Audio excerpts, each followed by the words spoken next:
The following program is a work of fiction. The station, broadcast, and events depicted are for narrative and entertainment purposes only. This is the final transmission of the last light relay. If you are hearing this, you are within the reach of our signal. This is WLLR 9913 AM, Overnight Bulletin, the 17th of the month, 3:14 in the morning. My name is Adrian Cole, and I am still the voice you trust between the hours when nothing is supposed to happen. At approximately 9:40 this evening, the sleep clinic on Vinegar Hill called this station. They did not call the news desk. They called me, the overnight host, because they could not get through to anyone official, and they remembered I read their fundraiser ad in February. The woman on the line was a senior technician named Marisol Huang. She had been running an ordinary polysomnography shift. 3 patients, unrelated, different ages, different backgrounds, different referring doctors. Standard intake forms. On the back of each intake form there is a blank box. The box exists for a question that asks the patient to draw, in any way they like, the most recent face they remember from a dream. It is a soft entry question. It is meant to relax people before the wires go on. Most patients draw a stick figure or a smiley face, or they leave it blank. All 3 patients tonight drew the same face, not similar, the same. Same hairline, same eye spacing, same small downward turn at the left corner of the mouth, same faint cleft beneath the lower lip. Marisol photographed all 3 forms and emailed them to me, and I have them up on the monitor in front of me right now.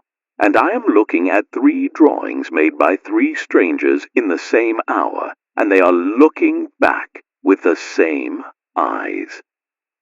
I am going to keep broadcasting until someone tells me what this face is. The first thing you have to understand about a face is that no 2 people draw one the same way. I learned that in a workshop years ago, back when this station still ran community segments. We had a sketch artist come in to talk about memory. He said if you asked 20 people to draw their own mother, you would get 20 different mothers, and not one of them would actually look like the woman in the photograph he kept in his wallet. He said the human face, more than anything else, is a private vocabulary. So when Marisol sent me 3 pages, scanned cleanly side by side, I expected 3 vocabularies. What I am looking at instead is one sentence written 3 times in the same handwriting. The first patient is 61, retired postal carrier.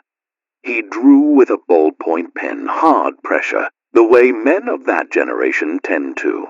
His version of the face is a little angular, a little tired, but the bones are correct. Long jaw, high forehead, eyes set slightly too close together, not unpleasantly, just enough to make you keep looking. The second patient is 26. She works in tech support.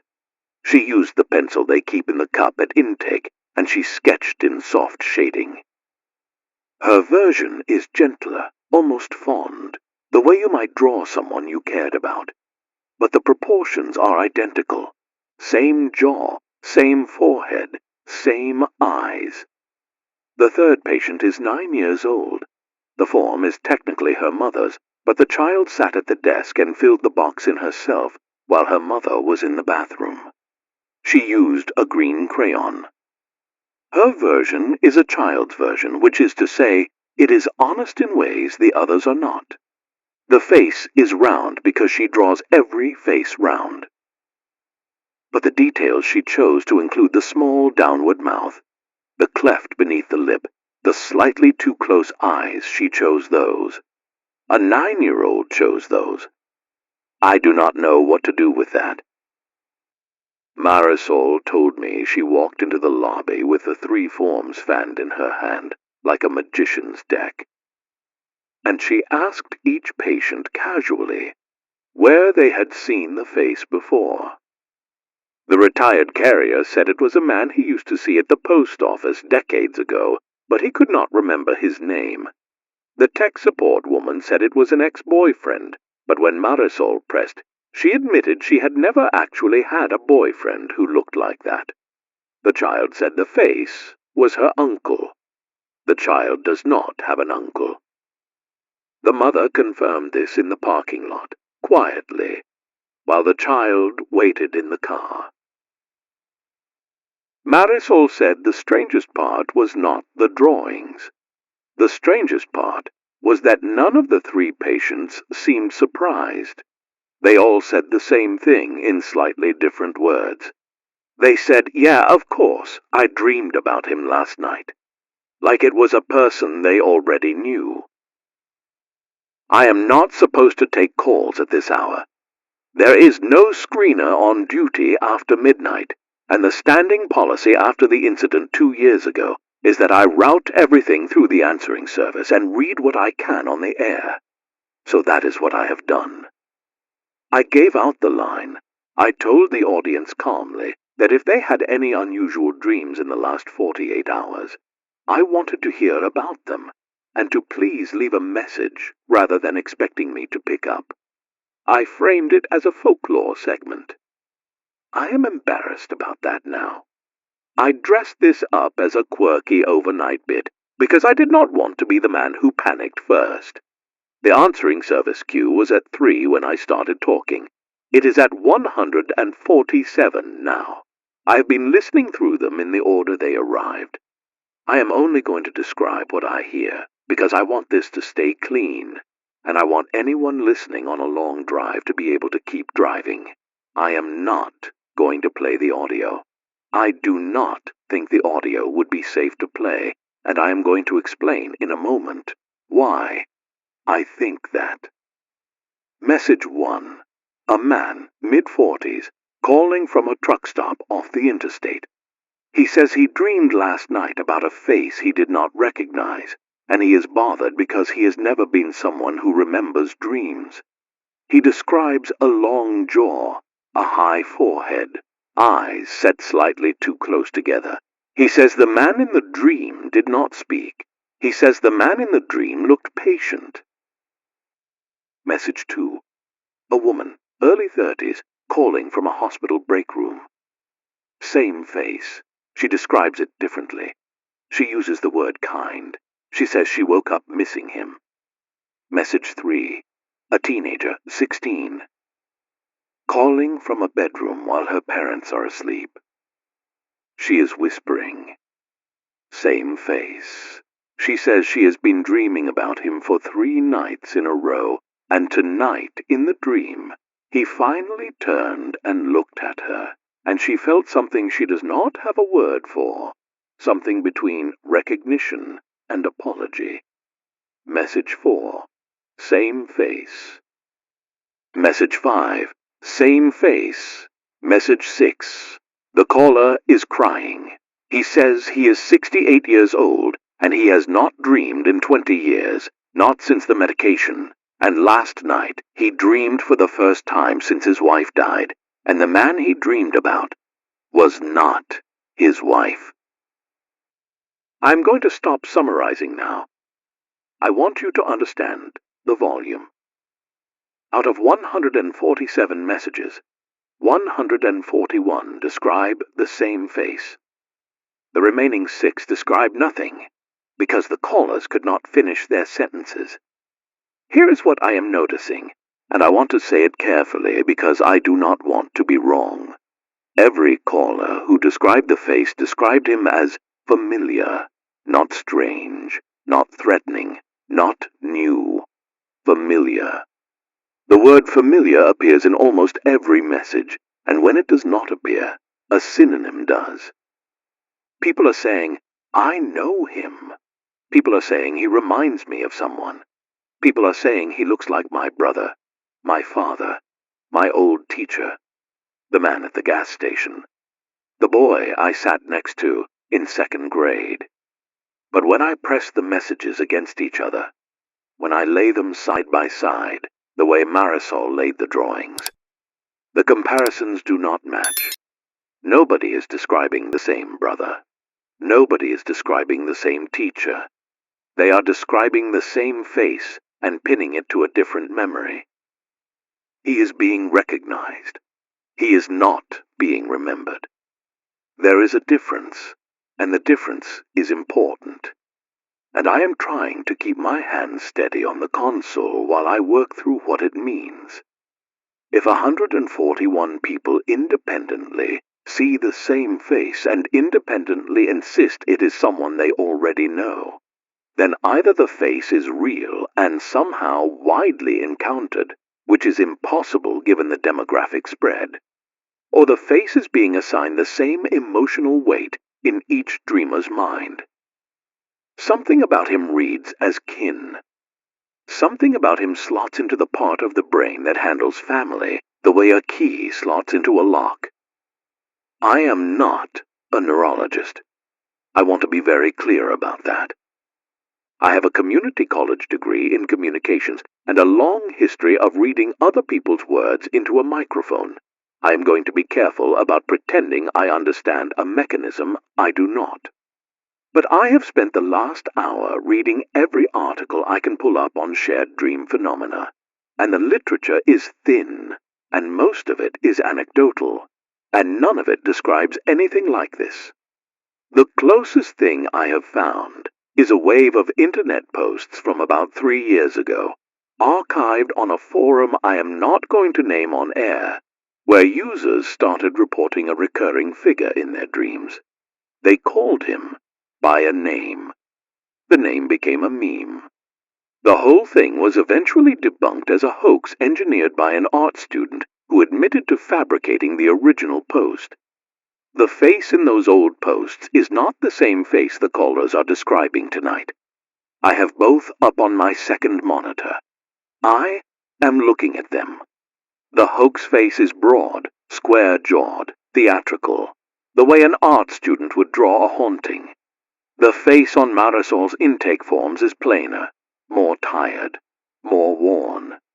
He looks like someone you would walk past at a bus stop without registering. He looks like the kind of person who has been alive a long time and not been looked at very much. I think that is what unsettles me most. He looks ordinary, and shared by thousands of sleeping people I have never met. The first text comes in at 4:06. I have the station phone on silent because the calls are still arriving and I cannot answer them all. But I have a personal line, a number only 3 people have, and that number is buzzing now against the laminate of the desk, and I am picking it up because the name on the screen is Marisol Huang. She is not calling. She is texting. The message reads in 3 parts. Adrian. Patient 1 just woke up. He went into the bathroom and came out and asked me whose face was in the mirror. Adrian. He said it was not his. Adrian. I looked. It was his.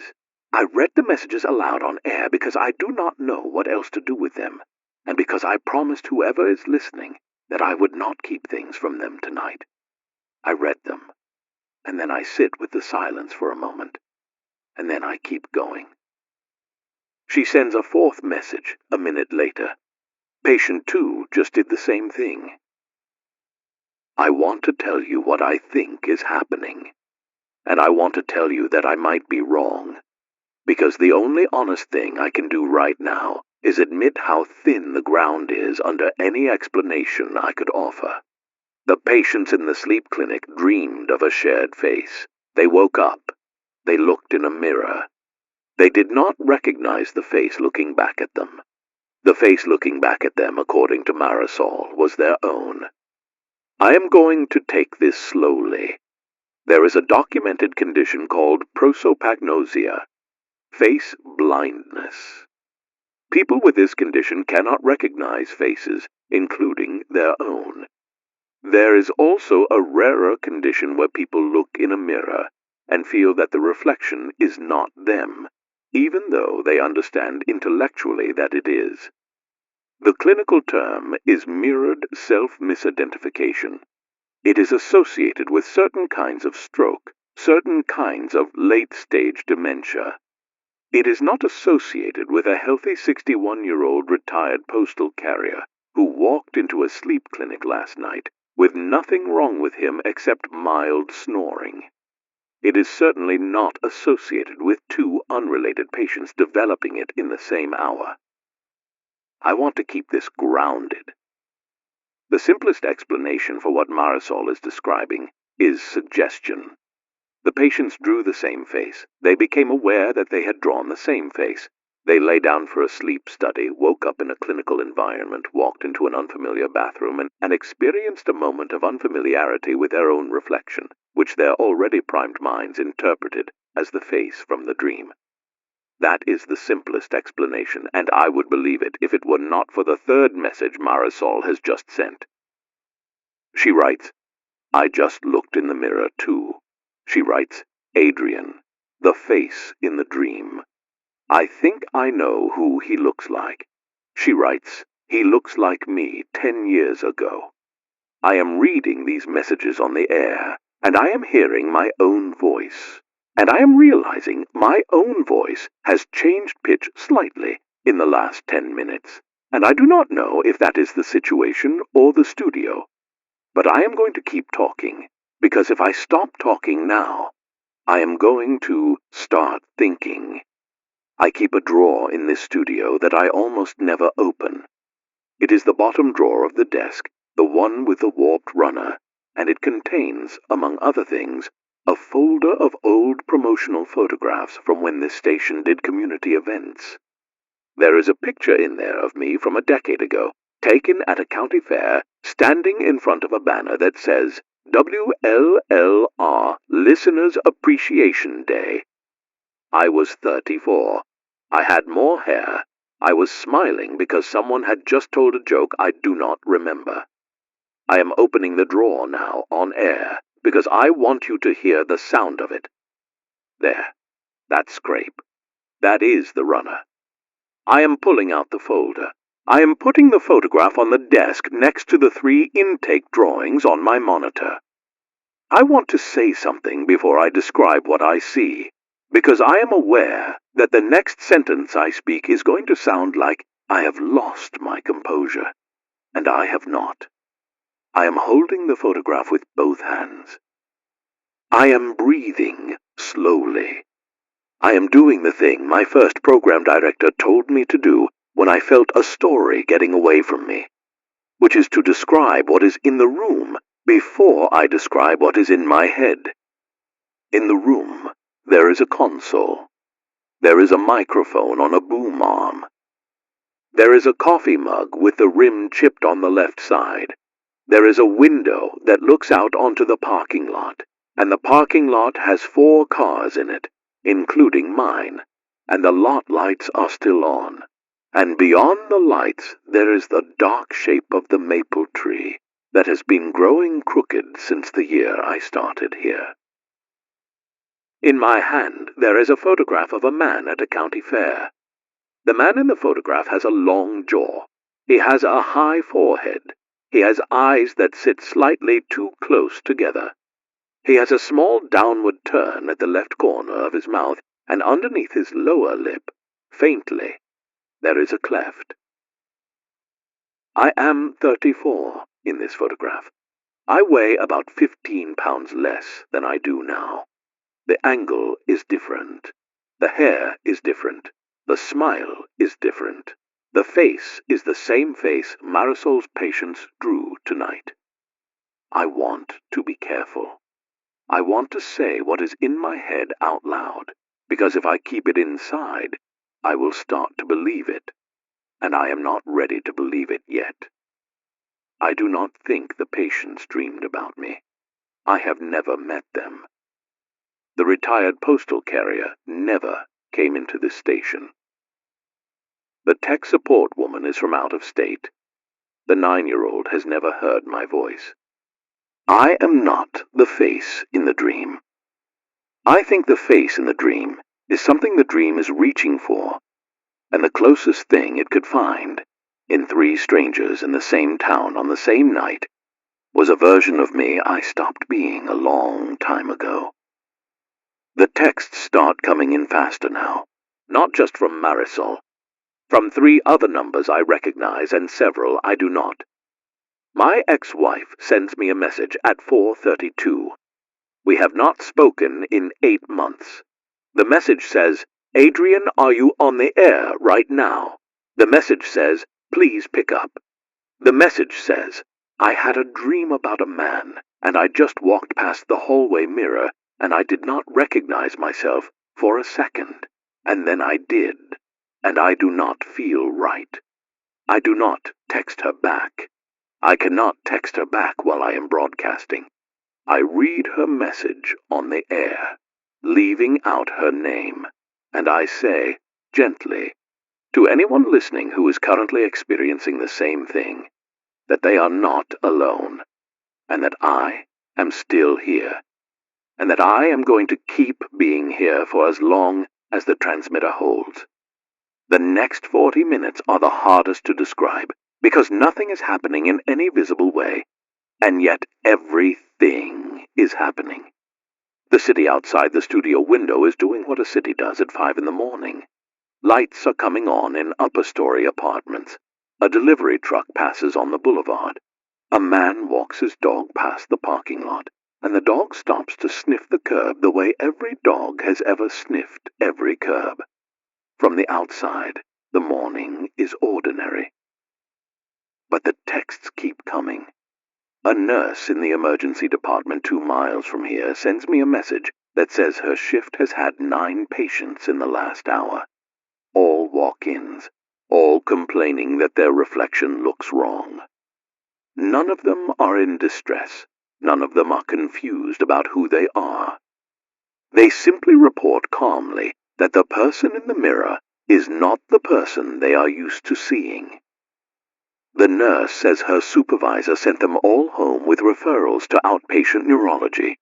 The nurse says she looked in the bathroom mirror after the 9th patient and felt the same thing. A teacher in the next county sends me a message at 5:11 that says she got up early to prepare lesson plans, and her husband stopped her in the kitchen and asked very quietly if she had done something different with her face. She said no. He said okay. He sat down with his coffee. 10 minutes later, she caught him staring at her over the rim of his cup, and she realized he was not looking at her. He was looking for her. A man whose number I do not recognize sends me a photograph. Just a photograph, no text. It is a selfie taken in a car. He's in the driver's seat. The light is gray. He is looking directly into the lens, and his face is a face I have seen tonight in 3 drawings, and on the back of a folder, and on the front of a photograph from a county fair. I am going to keep his picture to myself. I am not going to describe him further. I do not want to do to him what is being done to him. But I will tell you this. He is not me. He is a stranger. He has different hair, different skin tone, different age, and his face has begun to settle into the same arrangement. Whatever this is, it is no longer happening only in dreams. I want to come back to the word familiar, because it has been bothering me since the first wave of calls, and now it bothers me more. When the early callers said the face in their dreams was familiar, I assumed they meant emotionally familiar, like a relative you have not seen in years, like the feeling of returning to a house you grew up in. That is one kind of familiar. But there is a second kind of familiar, and English does not separate them well. There is the familiar of recognition, which is what you feel when you see a face you have seen before. And there is the familiar of fit, which is what you feel when a piece of furniture goes back into the spot it was always meant to occupy.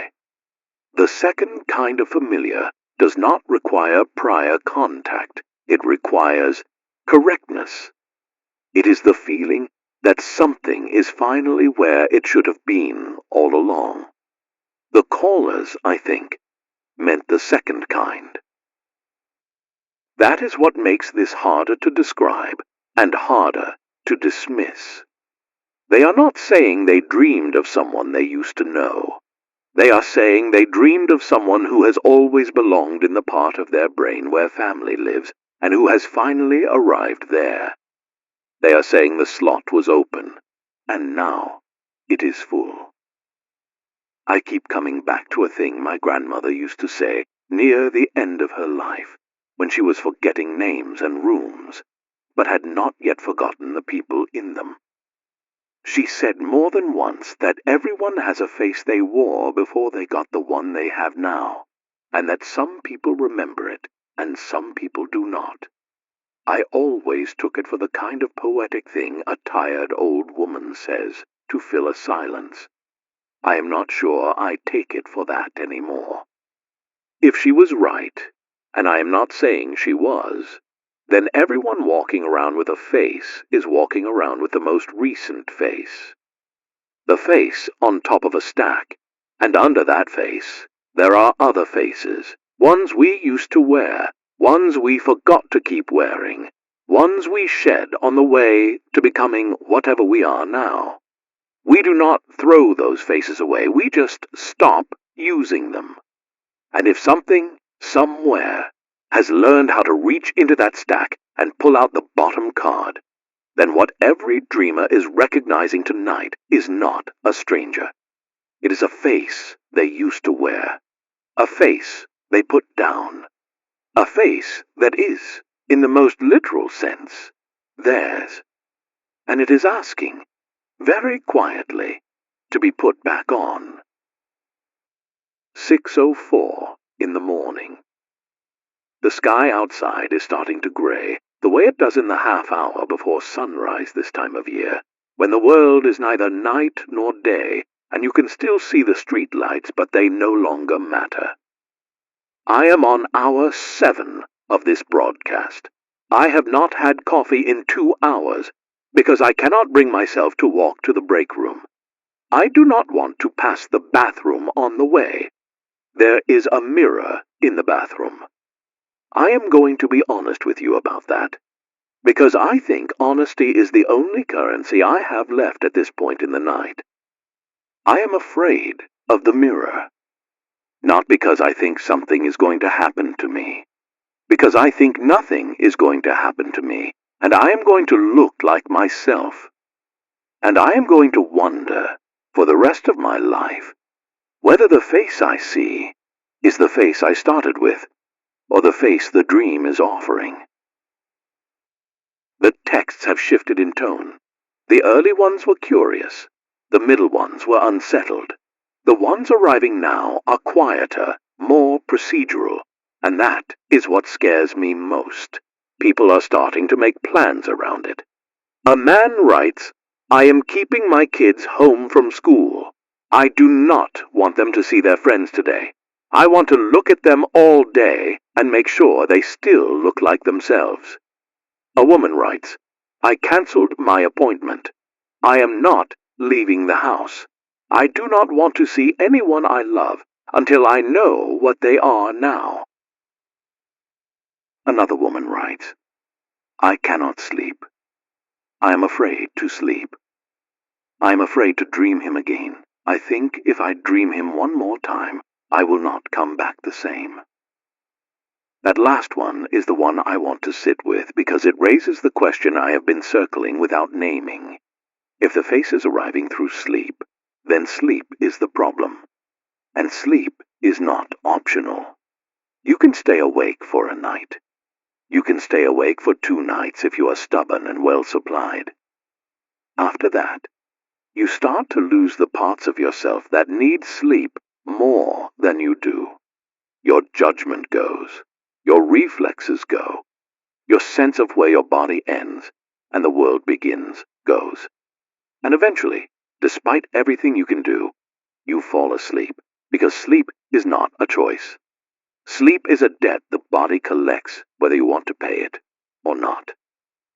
So I am sitting in this studio at 6 in the morning, and I am thinking about the millions of people who heard the first wave of this story break overnight on social media, and who are right now staring at their ceilings and deciding that they are not going to sleep tonight. And they are not. They are going to make it through today on caffeine and fear, and maybe through tomorrow. And then, on the third night, around 3 in the morning, their eyes will close against their will, and the dream will be waiting for them, and they will recognize him. And when they wake up, they will be one face closer to him than they were the night before. I do not say any of this on the air. I read the texts. I read them carefully and slowly, and I do not editorialize. I let the audience do the math themselves. They are smart. They are awake. They will get there. Marisol sends me a message at 6:27 that changes the way I am thinking about this. She writes, I just looked through my patient files. I went back 5 years. I pulled every intake form that had the dream face box filled in. I have 800 forms. I want to tell you what I am seeing. She writes, 3 years ago, almost nobody drew a recognizable face in the box. Most people drew stick figures or smileys or left it blank. The ones that drew faces drew completely different faces. She writes, starting about 18 months ago, the drawings started to drift. They got more detailed. They got more similar.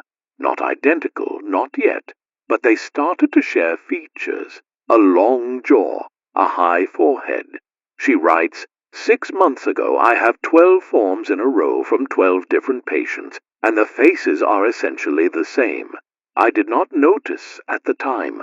I was filing them. She writes, this has been happening for a year and a half. Tonight is just when it finished.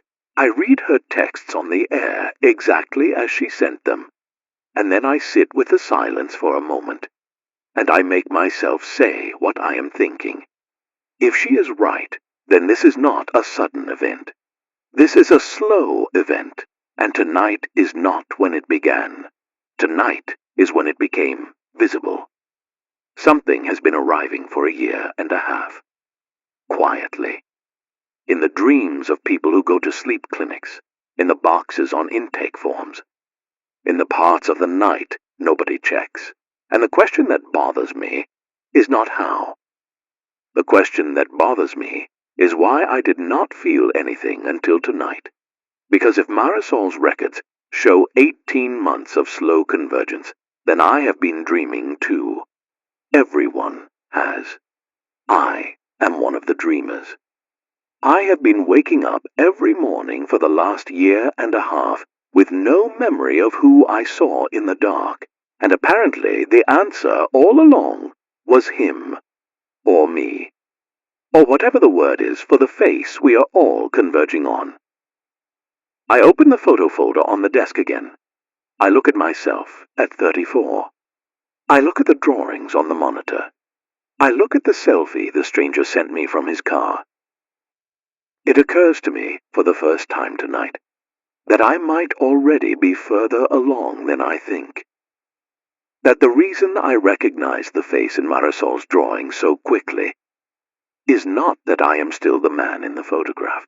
It is that I am, slowly, becoming him again. I get up.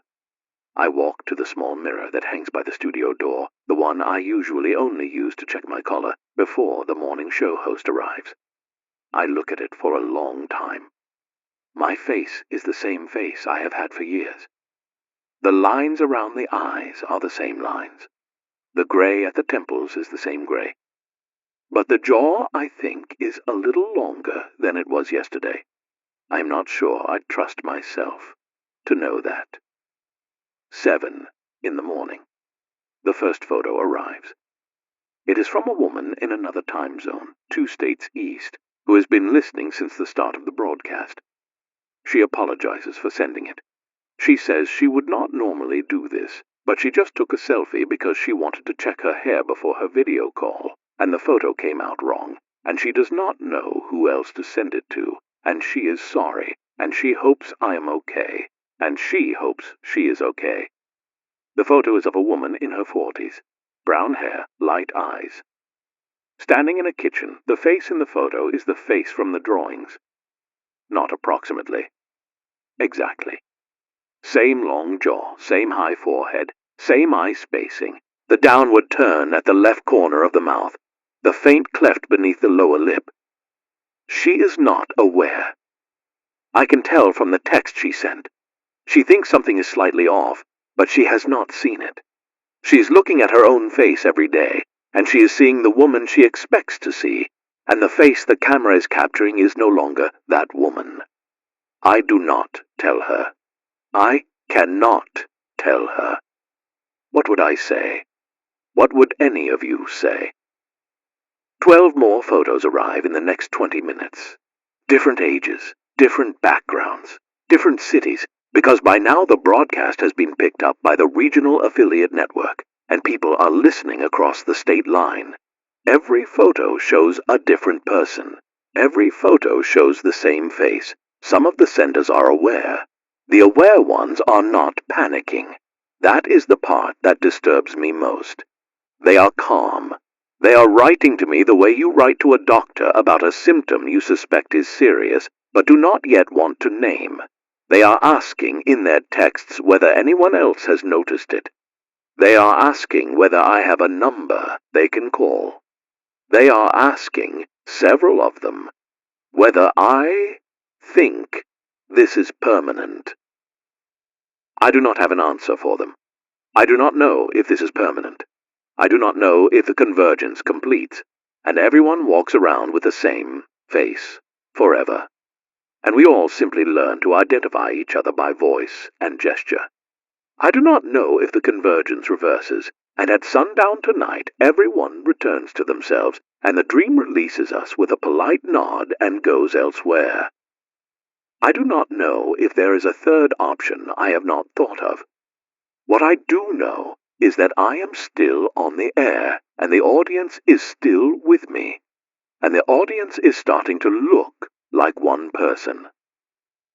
And the person they are starting to look like is somebody I used to be, and I do not know what that means for me, or for them, or for what is left of the night. I want to talk for a moment about what I am hearing through the studio window, because I think the silence outside is doing more to describe this morning than any of the texts I have read. By 7:30 on a normal weekday, the boulevard outside this station is loud. Commuters, bus engines, the corner deli rolling up its grate. The intersection 2 blocks east is one of the busiest in the city, and you can hear the rhythm of it from in here, even with the soundproofing, even with the headphones on. A pulse, a heartbeat of horns and tires, and somebody's terrible morning playlist leaking out of a rolled-down window. This morning the pulse is wrong. I can hear cars. I can hear them passing. But there are fewer of them, and the ones passing are slower than they should be, and the gaps between them are longer than the gaps should be.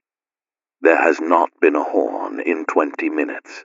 There has not been a raised voice in the parking lot in an hour, and the parking lot is the kind of parking lot where there is usually at least one phone call audible by sunrise. The city is not stopping. It is hesitating. People are still going where they were going to go. They are just going more carefully. They are looking around more.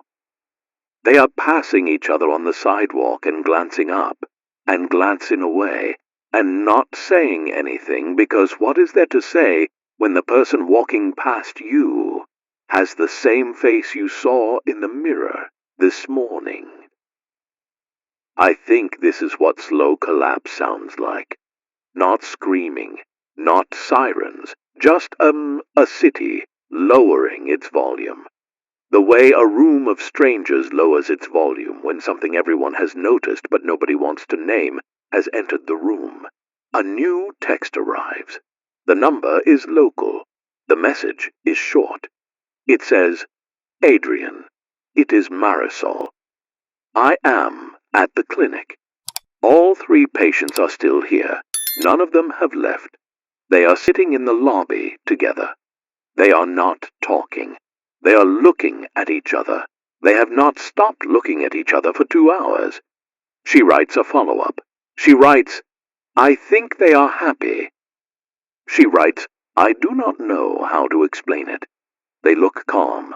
They look like people who have been alone for a long time and have just realized they are not. She writes, Adrian, I am sitting with them. I sat down 10 minutes ago. I do not want to get up. She writes, I do not feel afraid. I feel like I am at a family reunion. I read this on the air, slowly, every word, and when I finish, I do not say anything for almost 30 seconds. The dead air is unprofessional. I do not care. I am trying to decide what to do with the next hour of this broadcast, and the truth is that I am no longer sure what the broadcast is for. I am not warning anyone. The warning is too late.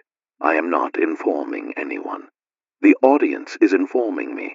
I am just keeping a light on. I left the studio for the first time in 9 hours at 8:11 in the morning. I put the agricultural report on loop, low volume, because I needed something to keep the carrier signal alive while I walked down the hallway, and I needed it to be something nobody would mistake for me. I went to the storage closet at the end of the corridor. I did not pass the bathroom. I went the long way. The storage closet is where the station keeps everything we cannot legally throw away. Old log books, old tapes, old contest entries from listeners who never picked up their prizes. There is a box in there with my name on it, in my handwriting, dated 12 years ago, and I have never opened it. I put it there when I moved out of the apartment I shared with my wife. I told myself I would deal with it later. I never dealt with it later. I brought the box back to the studio. I am opening it on the air now. I want you to hear this part, because I think it matters. There. That is the sound of packing tape. That is the sound of cardboard giving up. Inside the box, there are photographs, hundreds of them, loose, not in albums. Some are in envelopes from photolabs that do not exist anymore. Some are Polaroids. Some are printed at home on the kind of glossy paper that warps after a few years. They are all of me, or of people I knew, or of rooms I lived in, between the ages of about 25 and 35. I am laying them out on the desk. I want to describe what I am seeing without dramatizing it. I am seeing a man at his own wedding, 29 years old, standing under a vinyl arch at a county clerk's office, smiling at a woman whose face I no longer remember the exact shape of, even though I lived with her for 6 years. The man in the photograph has a long jaw, a high forehead, eyes set slightly too close together, a small downward turn at the left corner of his mouth, a faint cleft beneath his lower lip. I am seeing a man at a campground, 31 years old, holding up a fish he is proud of. Same face. I am seeing a man at a hospital, 33 years old, sitting beside a bed I do not want to describe further, holding the hand of someone who is no longer alive. Same face. I am seeing my whole life, between 2 birthdays I cannot specifically place, conducted by a man with the same face the strangers in Marisol's clinic are drawing tonight. I am not him anymore. I have not been him for years. Somewhere between 35 and now, my face shifted, the jaw shortened, the forehead lowered, the eyes drifted slightly apart. I do not know exactly when it happened. I do not remember a day on which I noticed. I just remember that one year I looked in the mirror, and the man I used to be was no longer there. I think I assumed he was gone.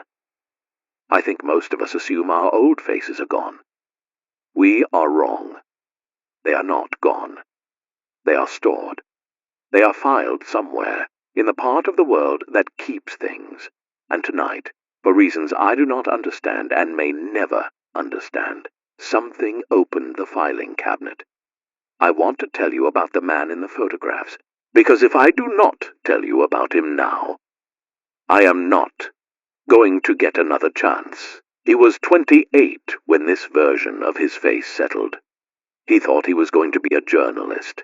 He had a press card from a small paper that does not exist anymore. He carried a notebook with a leather cover that he bought in a city he had no business visiting on his salary.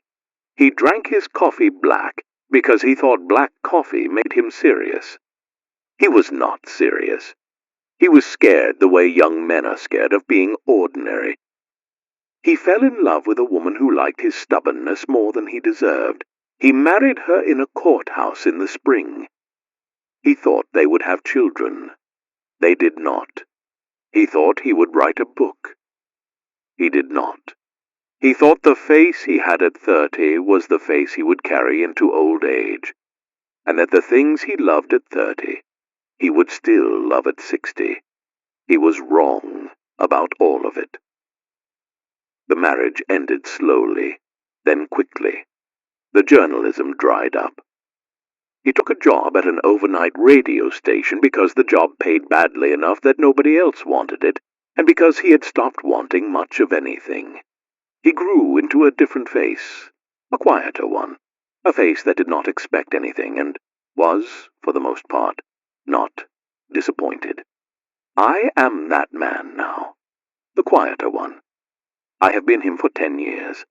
I have come to like him, in the way you come to like a piece of furniture you inherited and did not choose. He is comfortable. He does not insist on himself. He sits behind a microphone and reads the news that other people have written and goes home to an apartment that smells faintly of coffee and old paper. But he is not the face the dream is reaching for. The dream is reaching for the other one. The one who thought he was going to be something. The one who got married in a courthouse and held a fish at a campground and sat beside a hospital bed. The one who is, in some real sense, more me than I am, because he was the version that wanted things. And the wanting is what carved the features the strangers in Marisol's clinic drew tonight. And I think that is why I, of all the people in this city, was the one who recognized the face first. Not because I am special, because the face is mine. And tonight, all over the city, in beds and on couches, and in the back rows of late buses, my old face is being tried on by people who do not know me. The studio doorbell rings at 9:06. It does not ring often. The morning host is not due for another 2 hours, and he has his own key. Nobody comes to this station unannounced. I look at the monitor connected to the lobby camera. The image is grainy, and the light is bad. But I can see a woman standing in the vestibule. She is wearing a clinic ID lanyard.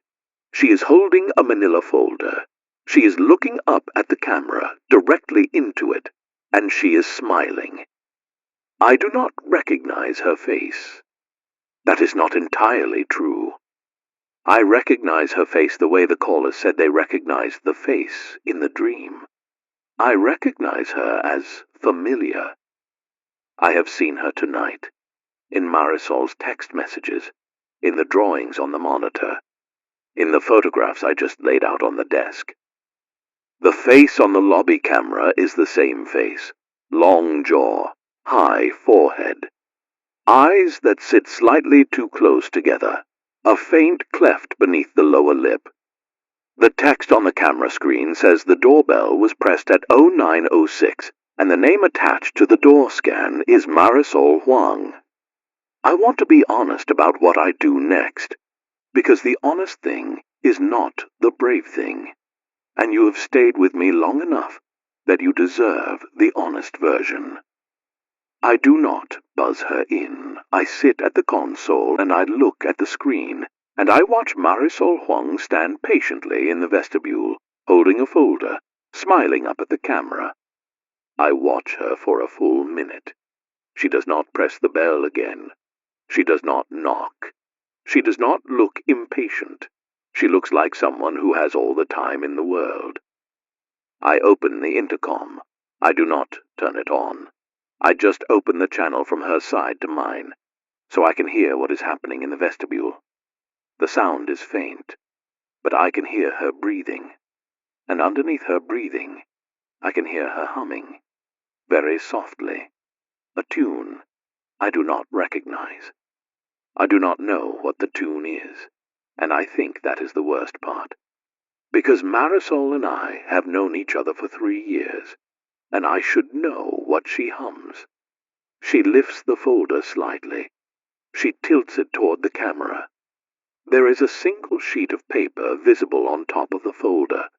It has writing on it, in marker, in handwriting that is not the handwriting Marisol used in her text tonight. The writing says, "Adrian, come downstairs. We saved you a seat." I close the intercom. I do not buzz her in. I sit very still for a long time. The agricultural report keeps looping in the background. Low and steady, somebody else's voice reading numbers about corn and hog futures. She is still standing in the vestibule. She has not moved. I do not know how long Marisol stands in the vestibule. I stop checking the monitor after a while, because I cannot do my job and watch her at the same time, and I have decided somewhere in the last 20 minutes that the job is still the thing I am going to do. I turn back to the console. The console has a glass face. It is a flat black panel, slightly reflective in the dim studio light, and on a normal night I never notice my reflection in it, because there are too many other things to look at. The faders, the level meters, the talkback button I have not pressed in years. I notice my reflection in it now. The face looking back at me is not quite the face I came into the studio with. It is not the face from the wedding photograph either, not yet, but it is on the way. The jaw is longer than it was yesterday. The mouth has begun to develop the small downward turn. The eyes have not moved yet, but the space between them feels wrong in a way I cannot articulate. The way a familiar room feels wrong when someone has shifted the furniture by an inch. I am becoming him. The version of me from the photographs, the one who wanted things. I should be terrified. I think I am supposed to be. But the thing I feel, sitting in front of the console, watching my old face come back to me, is not terror. It is something gentler, and that is what frightens me. Because if my reaction is gentle, then the dream has already done some of its work, and the part of me that should be screaming is being slowly persuaded not to scream. I think about Marisol downstairs. I think about her saying she felt like she was at a family reunion. I think about the 3 patients in the clinic lobby looking at each other and being happy. I think that whatever this is, it is not arriving with violence. It is arriving with welcome. That might be worse. I am not sure yet. I lean toward the microphone. The console reflection leans with me. The face in the glass is a face I have not worn in a decade, and it is looking at me with patience, the way a person looks at someone they have been waiting for, the way the face in the dream looked at every dreamer who described him as kind. I am going to keep broadcasting. I do not know what else to do with the time I have left as myself. 10:11 in the morning. The morning host is 41 minutes late. His name is David Park. He has been the 8 to 11 host at this station for 9 years. He has been late twice in those 9 years, both times because of the same snowstorm, and both times he called ahead from the road. He has not called this morning. His phone goes to voicemail. The voicemail greeting is his own voice recorded years ago, telling me that he cannot come to the phone right now. I find that funny, in a tired way. He cannot come to the phone right now. None of us can. I send him a text. The text says, "David, are you okay?" The text is read at 10:14. He does not reply. At 10:22, my phone vibrates. It is a message from David's number. The message is a photograph. It is a selfie taken in what appears to be his kitchen. The kitchen I have been in twice for station holiday parties. I recognize the cabinets. I recognize the magnet on the fridge. I do not recognize the man in the photograph. He has David's hair. He has David's glasses. He is wearing the gray sweater David wears most mornings. But the face inside the sweater above the collar is the face I have been looking at all night.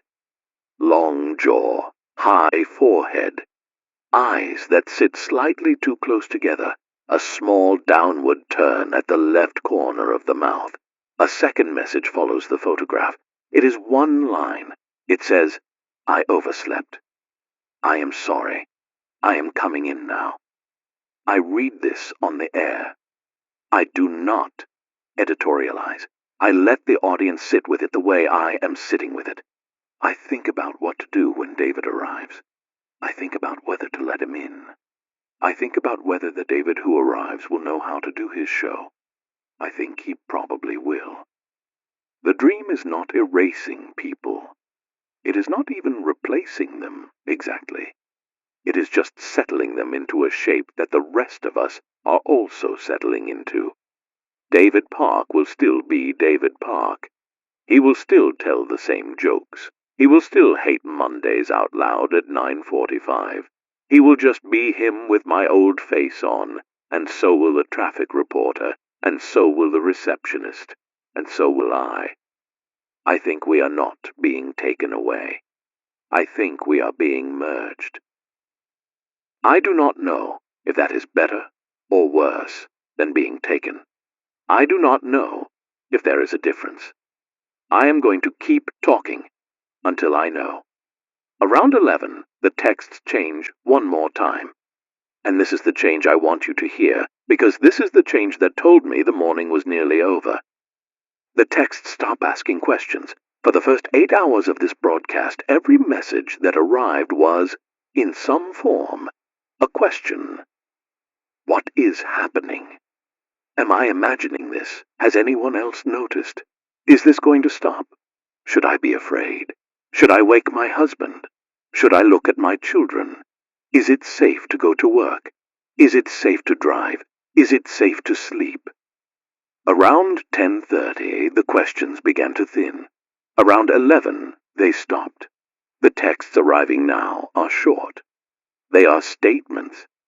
They are not asking me anything. They are telling me things. The way you tell a friend about your day. The way you call your mother on a Sunday afternoon to mention that nothing in particular happened, but you wanted to hear her voice. A woman writes, "I went outside and looked at my neighbor, and she looked at me, and we waved." A man writes, "I had breakfast with my daughter. She has my face now. I have always wanted her to have my face. I did not know I meant this face." A teenager writes, "I am not afraid anymore. I do not know when I stopped being afraid. I think it was about an hour ago." An older man writes, "I have been alone for 11 years since my wife died. I am not alone this morning. I do not know how to explain it. I just am not." These are the texts that frighten me most, because they are the texts of people who have crossed over, and they are not asking me to follow. They are simply describing the other side calmly and letting me overhear it. I am still here. I am still on this side. I am not sure how much of a side it is anymore, because the face in the console reflection is closer to the dream face than it was an hour ago, and the longer I sit in this chair, the more I feel a softness around the edges of my thinking, a willingness to agree with things I would not have agreed with yesterday. I am going to say something now that I want everyone listening to hear, because I think it is important, and because if I do not say it, I may not say it later. If you are awake, if you are still afraid, if you still have the version of your face that you had yesterday, stay where you are. Do not go looking for the new one. The new one is going to find you, and when it does, you will not be afraid anymore. And the not being afraid is the part you should be afraid of right now. I am going to keep broadcasting. I am going to keep this signal alive for as long as it remains mine. I do not know how long that is. It is 11:47 in the morning. I have been on the air for 14 hours. The agricultural report stopped looping at some point. I do not remember turning it off. The studio is quiet in the way studios are quiet, when the only sound in them is the human voice and the small electrical hum of equipment that is doing what it was built to do. I want to tell you the truth. All of it before I cannot. I do not think this is an attack. I have been calling it that in my head all night, and I have been wrong. An attack implies an attacker, and I do not feel attacked. I feel returned to. I feel like something that has been looking for me for a very long time has finally found me, and is not in a hurry. I think the face we are all dreaming is not a face from outside. I think it is a face from underneath. I think every person carries, in the layers of who they were, a face they put down when they decided to become someone else. I think the world is mostly held together by the agreement that those buried faces stay buried. I do not know what changed. I do not know if something woke up, or if something was always awake, and we finally listened, or if this is something we did to ourselves slowly, and only noticed when it was finished. I do not think the people whose faces are converging are losing themselves. That is what I was afraid of at 3 in the morning. I was wrong about that too. They are not losing themselves. They are losing the distance between themselves. They are remembering that they were not as separate as they thought. That should comfort me. It does not. I am a man who built a quiet life out of being a specific person. I built a career on being recognizable. I built a marriage on being the one specific man my wife thought she was marrying. And when that man stopped being him, the marriage stopped being a marriage. I have made my whole life out of the fact that I am one face, in one chair, in one studio, on one frequency. I do not want to be a face that everyone else also has. I do not want to be a node in a network. I do not want to be at the family reunion.